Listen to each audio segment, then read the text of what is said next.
Insane Grand Slam records that nobody will ever break.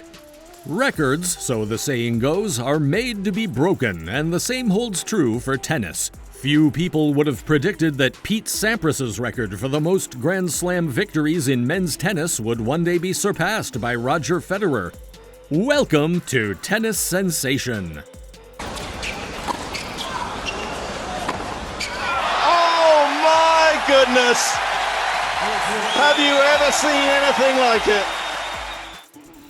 Despite all the justifiable debates regarding Novak Djokovic's status as one of the all-time great players, the Serbian superstar still has a long way to go. He is the best player in the men's game, but it might take him a few more years to win a major title and establish one or two unbeatable records.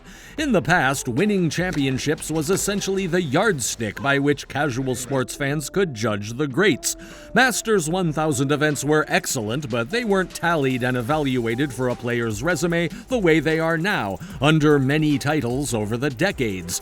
If superstars dominated with long-lasting major records, they would be remembered.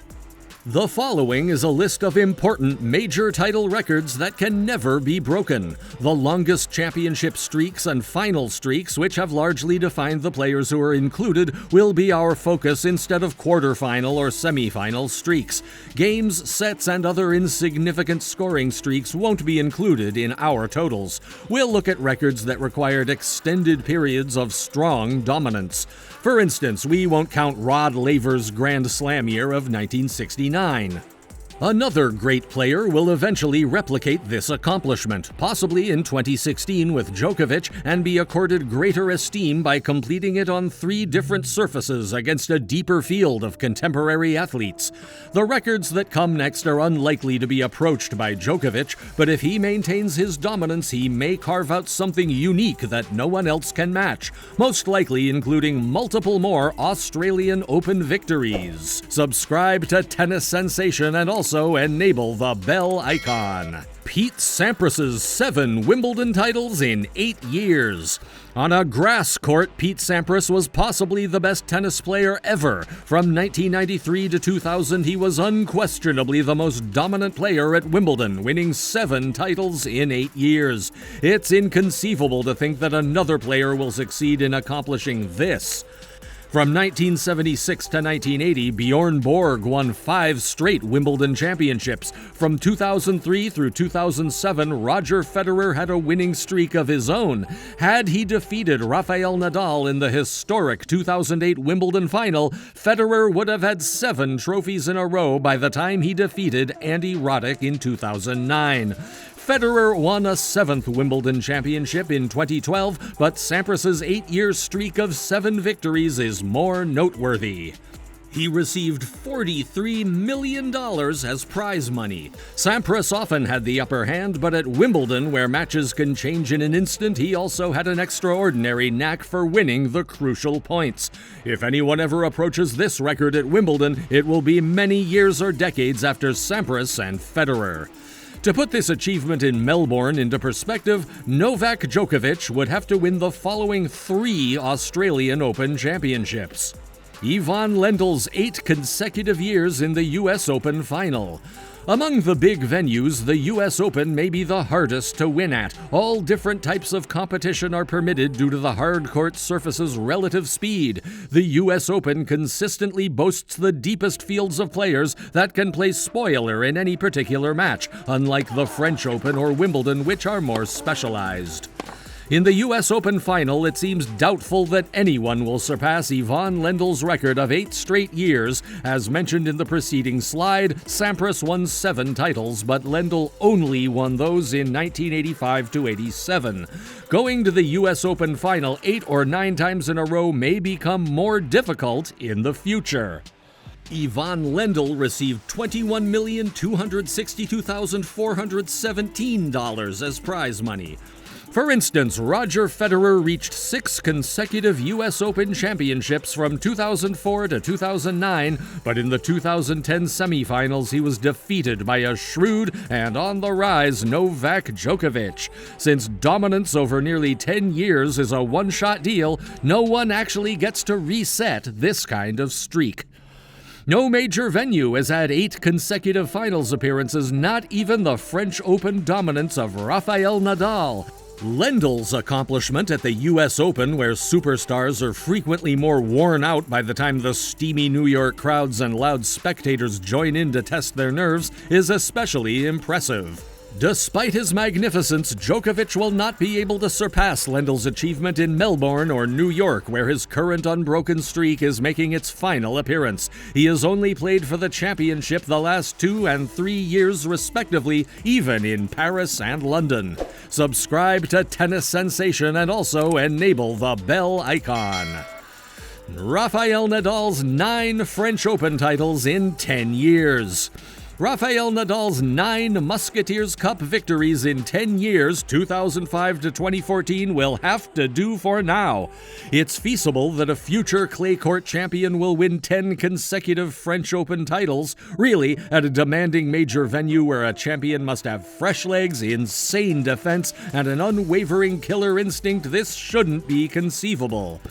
Nadal began his streak right before he turned 19 years old. Teenagers and athletes in their early 20s are seldom considered for big championships in the modern ATP. Perhaps players will maintain their greatness into their 30s, but aging and exhaustion make it more challenging for one guy to dominate Roland Garros. Rafael Nadal received $23 million. At any other significant location, let alone Roland Garros, we might not have witnessed a player win 9 titles in 10 years. Additionally, as all court experts like Roger Federer and Novak Djokovic have won or mounted significant challenges, it may become more uncommon to be a clay court specialist. Djokovic would need to take home the next 5 Australian Open Championship medals if he wanted to match this in Melbourne. After adding his 2008 breakout victory, he would have 10 total titles if it were to occur. There's a possibility, but it's quite unlikely. Another Nadal-like French Open record? Neglect it, and a decade of pristine supremacy might have been the most unbreakable record by far had Robin Soderling not blasted through Nadal at the 2009 French Open.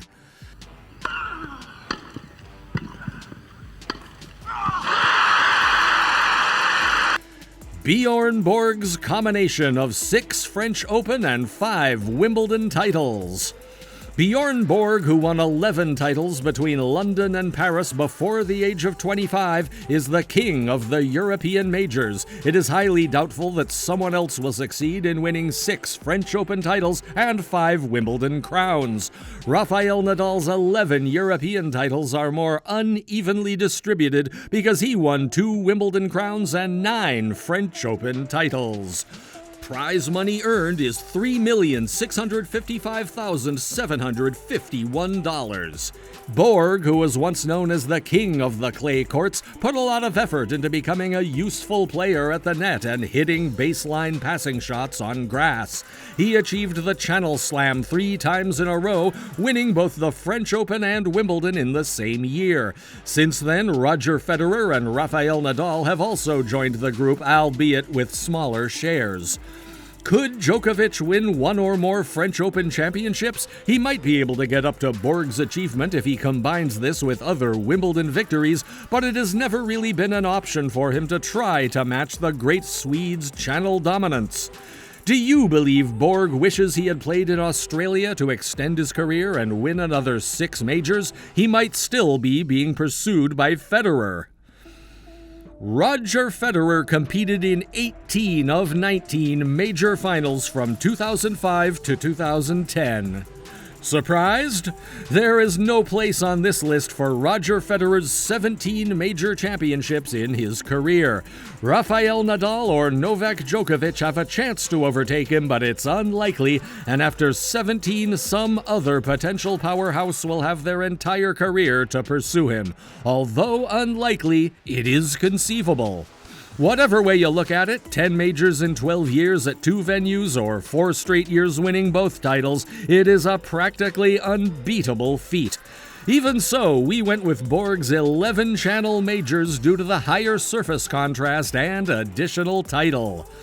Do you have any idea what is the prize money he receives? It is $130,594,339 US. The most unbeatable record of all belongs to Federer, who reached 18 major finals in 19 attempts. Yes, only the Australian Open 2008 saw the Swiss maestro fail to advance to a major final throughout the period from Wimbledon 2005 to Australia 2010. Even more amazing is the fact that we occasionally refer to 2008 as an off year, and we aren't even considering a year with 3 major events like 2004. Other notable records held by Federer would be more difficult to top. He won the US Open 5 times in a row from 2004 to 2008 and 5 consecutive Wimbledon trophies from 2003 to 2007.